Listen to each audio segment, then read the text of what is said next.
Hello, hello, wherever you are in the world. This is Agnes van Rhijn, the owner of the Woman Who Makes Things Happen show.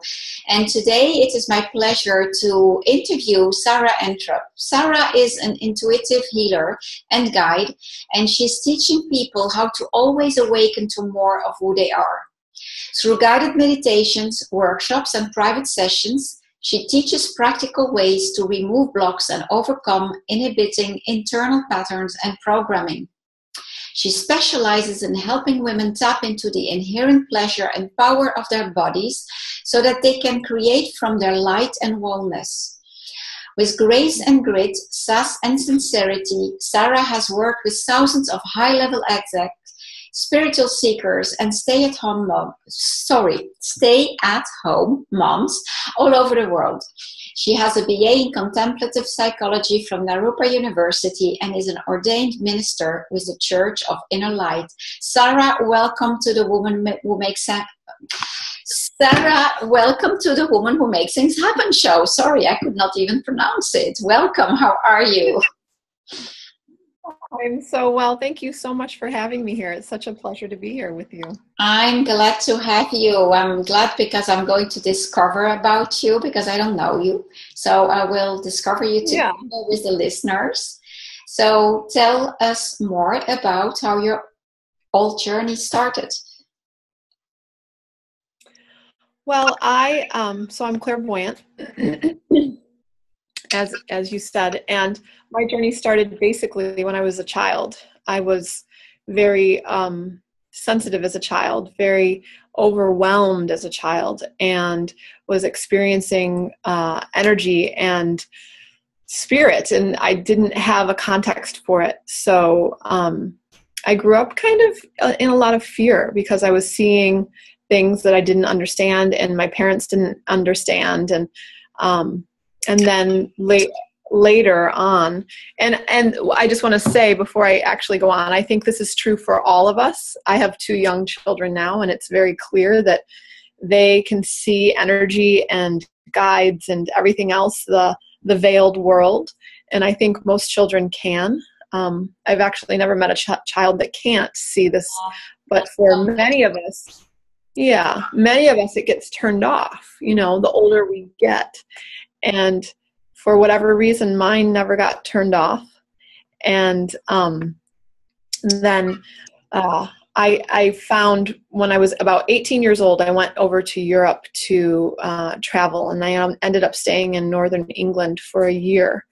And I met a woman, and she basically said, "You can see everything I'm saying, can't you?" And I said, Wow. "Yeah, I can." And she said, "You're a full-blown clairvoyant." And that was the first time I had ever heard that word. Oh.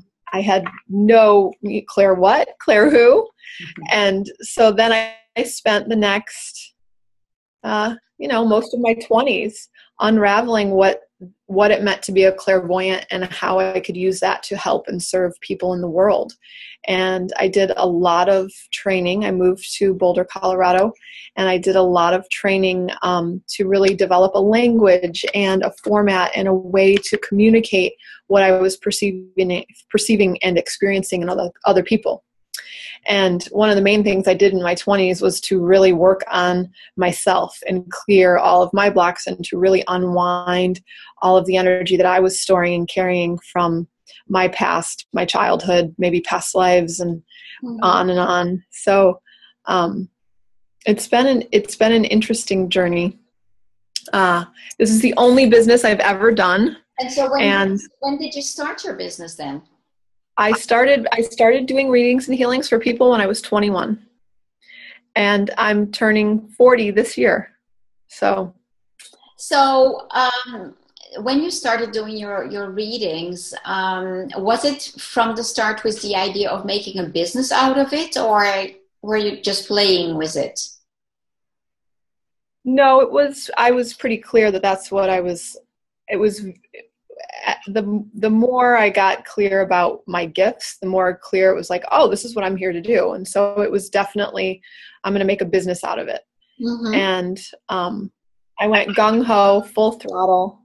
I started doing 5 readings a week, and it just kept growing and growing, and word of mouth, word of mouth, word of mouth, and it's kept going the whole way. So it's been good. So did you start in person, or because you can do this over the phone, I suppose you can do this over Skype? I worked only in person for a long time. And then about 5 years ago, when my son was born, I decided to move my whole business online. And so I started doing all of my sessions over the phone, and I stopped seeing people in person. And it's only been recently that I've actually started seeing people in person and remembered how much I like being in person with people's physical bodies. It's really nice. So I'm kind of coming back around to doing in-person work again. So it's not the first time that I'm having clairvoyant people on the show, and so I'd like to approach the interview from a different angle. What do you see, what do you think or see that the results are for your clients from working with you?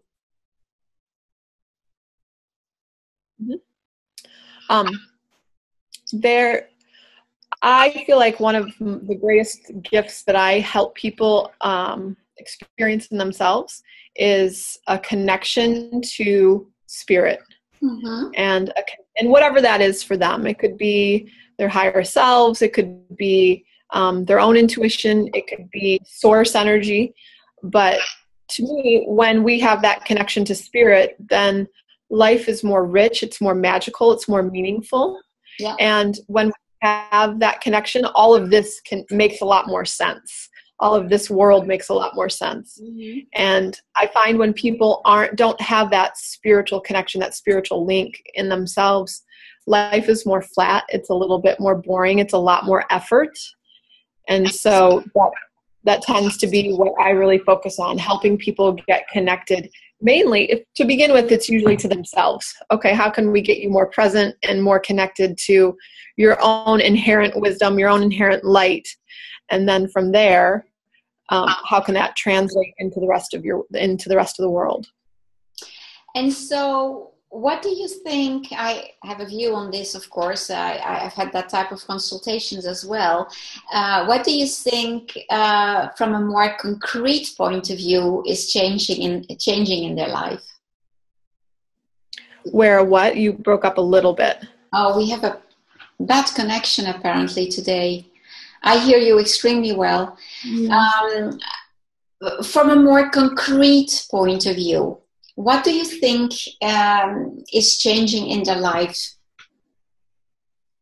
by the fact that they are more connected, etc.? Because are very factual things that can change. Right. So I believe what I've seen a lot in my clients is they're willing to take more risks. And they're willing to go after the things that really make them happy. And so I've seen a lot of people change relationships, change careers, and make bigger life transitions when they have more of that connection. It's funny because you are using the exact words that I'm using with my clients. I mean, some of them call me the queen of reinvention, because I tend to, and that is since I started my personal development journey. And so I know that this type of consultations has led to that as well. And I would say I'm back in the driver's seat in my life. I've taken charge. Not everyone knows it, but I have just moved to London at 58, just decided to leave everything, and I've arrived with 2 suitcases to make things happen. But it's an energy that is just amazing, and that's why I'm saying you can really see some very concrete results, and you just described them beautifully with the exact same words I'm using. It's all about making transitions happen in your life, in fact. And that's what I I hope to reach with this show as well, is that by inspiring people listening to you, to your story, your successes, your challenges, etc., that they go that route as well. I love that. Yeah. So when you started talking about challenges, what did you find most challenging in setting up your business and making it all happen for you? I actually didn't experience a lot of challenges until recently. Ah, interesting. Tell us about that. At the onset, I was very determined. I've always had a tremendous amount of certainty in my gifts and how I can help and serve in a bigger way. And my challenges didn't come until I decided to get married and have a family. So having 2 children and running my own business has proven to be, wow, okay, I'm getting tested a little bit here. This is a whole different walk. So I love that you talk about that, and I would love us to develop a bit more, because it is either because maybe their kids were older, or yeah, I don't know why, but it's not a topic that has come up very often in those interviews. And I'm sure that a lot of women, are in your situation, have young kids and still want to make things work. So how do you make it work? It's a fine line between working and not working, because I wanted it all. I wanted I wanted to marry the love of my life, and I wanted to have a family, and I wanted my own business. I wanted it all. I was very clear that I wanted it all. And so now I have it all. So it's a learning. I'm growing. I'm really, every step of the way, I have to be very clear about what's most important, and really being willing to sometimes let my business take a back seat, because my kids are still young. I have a 4-year-old son and 4 years old and 19 months. So itty bitty. Yeah. Definitely. And so especially in these last 2 years, I've really having one child was, okay, I got this. I can still, do my life and do my business. Yeah. But then when my second child came, it threw me for a loop for sure. So these last couple years, I've really had to skate on the grace that I've accumulated in my business. And, I've built my business. I had built my business for well over 15 years. So I had it built up enough that I didn't push a lot. I didn't try to grow my business a lot in the last 4 years, really. And I just kind of let it ride a little bit and toned it down a little bit. But it's funny, because anytime I've been off in myself or out of alignment and just struggling in myself, my husband would always say to me, babe, I think you need to go work a little bit. I think you need to go back to work, because he knows that when I'm working, I'm so fulfilled and I'm feeling so in alignment with myself when I get to do what I get to do. So I knew I could never, I always say this, if I had a choice to not work at all, I don't think I wouldn't take it. Mm-hmm. Because my business just is too, it really feeds me so much that I would lose a lot by not having my business too. It's you just remind me. You just remind me of something when I was still working in the corporate world and was studying for my coaching practice. I was working full time. I was on my own with my 2 kids, teenagers then. And so quite often when we had coaching calls to make, it would be in the evening, and I would arrive at home and I would be tired, and I felt like canceling the call.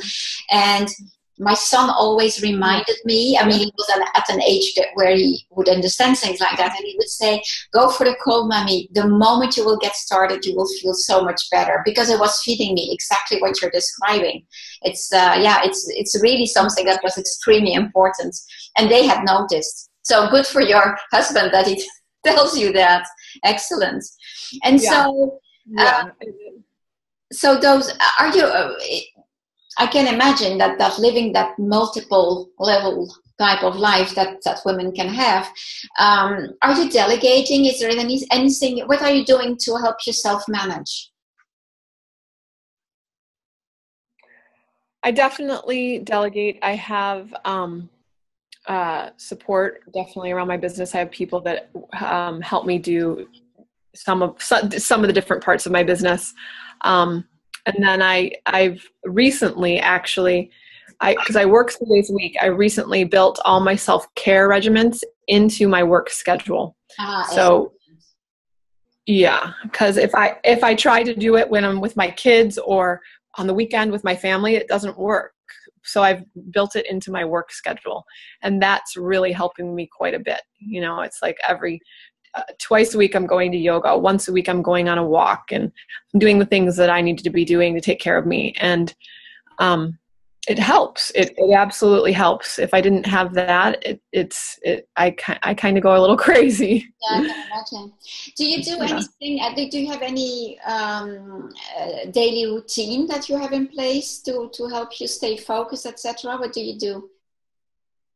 I joke about this. I just actually did a whole new website, and I wrote about this on my website because I used to spend in my 20s, and it was just me, and I didn't have a family or a husband, and it was just me and my business. I used to just spend hours and hours just kind of luxuriating in meditation and unwinding the depths of my soul. And now I take about 20 minutes a day.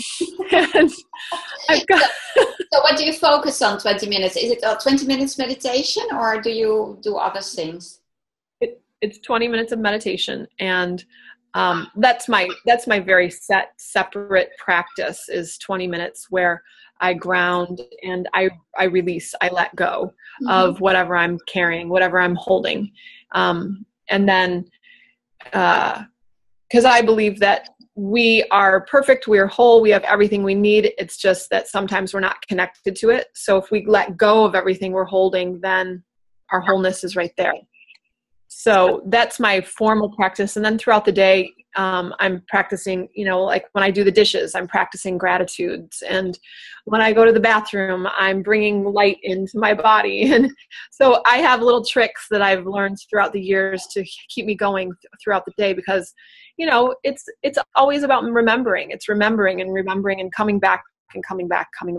So the tricks help too. But I'm pretty much just doing 20 minutes a day. Yeah, but I mean, 20 minutes, if they're well focused and doing exactly what they need to do, it's working. It's working. Absolutely, it is working. Anything Isn't else? Funny? Yeah. Anything else you would be recommending to working moms having a business? Should be doing? Be very gentle on yourself. Love that. Because it can get really, I get up and I get my kids going, and then and I feed them breakfast. I make my whole family 3 meals a day every day, and then go to work and then I come home and I take care of my kids and play with my kids and then make dinner, and and so it's really full. And I think having a good release is really important. Baths are really important. Staying connected to your partner and really just being honest, like, wow, this was a really overwhelming day. This was a lot, or whatever it is.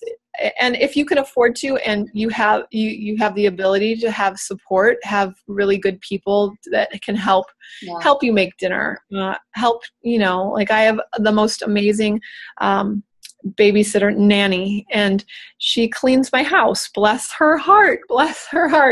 Yeah, she cleans my house and she helps me get dinner ready. So 3 days a week, which is a lot. That's great. She's really supporting my household. So if you can, even 1 day a week, I think it's It's really nice. And even if if a woman can't afford to have support, then trade with your other mamas that have babies. Go over to your mama's house and help them take care of their house a little bit, and then do a little bit of a swap back and forth. Excellent. That's a good one. Yeah. I think cooperative, having cooperative parenting with your friends is nice. Yeah, I like the idea. I wish I would have thought of that in my time. I didn't. I did have an amazing nanny that stayed with me. Well, basically, my daughter she was helping me as a cleaner before my daughter was born. And so when I was pregnant, I asked her, because then we had some benefits with taxes, etc., if you would have somebody at home, if she wanted to work for me. But that was up to a certain age, and then the benefits were decreasing. So progress, and the needs were decreasing over the years because the kids were getting older. But so progressively she reduced, but she's always been there the entire life of my daughter. And I have stayed, stuck in planes that were not taking off or whatever in London when I was living in France, etc. And she was just saying, don't worry, I'll take care of them. Oh, that's gold. It's priceless. It really is, to have somebody that you can really trust your children with. Yeah. So and asking for help. I think the other thing is asking for help when you need it. Oh, yes, that's another very good one. Yeah, I ask my neighbors. I have great neighbors, and just, can you help me for a half hour or whatever? I need to run to the store. Just asking for small favors and help from the people around you, I think, is really good, and it creates community. So, we have a really beautiful neighborhood of people that we're really connected to. So that's nice. So basically what you're saying is not only get yourself support, but create a network of support. Yeah. Very good one. Yeah. I'm getting conscious of time as usual. Tell us more about where people can find you and how they can work with you. So my website is my name, Entrup.com, SARAHENTRUP.com. And I'm in the middle of a program right now, Slow Down to Create More. And so the next thing I'm going to be doing, I do a big program in January. It's 30 days of meditation, and it's 1 hour of meditation every day for 30 days. So that's a really... part of your work. Oh, is it about 20 minutes? It's one full hour. It's really good. It's very luxurious, even for me. So I have that, and I do private coaching and private sessions with people as well. So you can check it out on my website. Super. I love how you have managed, in a way, when you think of it, you had only 20 minutes per day. So you've managed to build it in your business so that you have a full hour. Exactly. And that's why he says, go work, please. Because when I give a healing, I get a healing. When I help somebody, find their center, I find my center. So yeah, excellent. Yeah. Sarah, thank you so much. I will remind people that your interview will be released on September the 17th, so that is upcoming Monday. And the interview thereafter will be with Melanie Greno. The interview will be available on my website as usual for 1 week, to the moment that the next guest comes up, and then yours will be moved to the archives where they can still be accessed. So they're available on my website, that is agnesvanrijn.com, and that is www.agnesvanrijn.com. And just go to the navigation bar, the WWMTH show, the Woman Who Makes Things Happen show. Also, for a limited time, I am giving away, and it is not on my website, so you will need to contact me directly on my email that I will give you afterwards. 3 clarity call, reinvent yourself. And these will be 90 minutes power session that will help you walk away with more clarity around how you can be reinventing yourself. So if you're interested in that, there are 3 only this month, and you can send me an email at Agnes@agnesvanrhijn.com. So ANYES@agnesvanrhijn.com, as I spelled it out before. Sarah, thank you so much for having been my guest on this call. I really have enjoyed it, and I love the tips you gave. And as I said, some of them I regret that I didn't have them in my time. But anyway, the others can benefit from it. Thank you so much, and goodbye.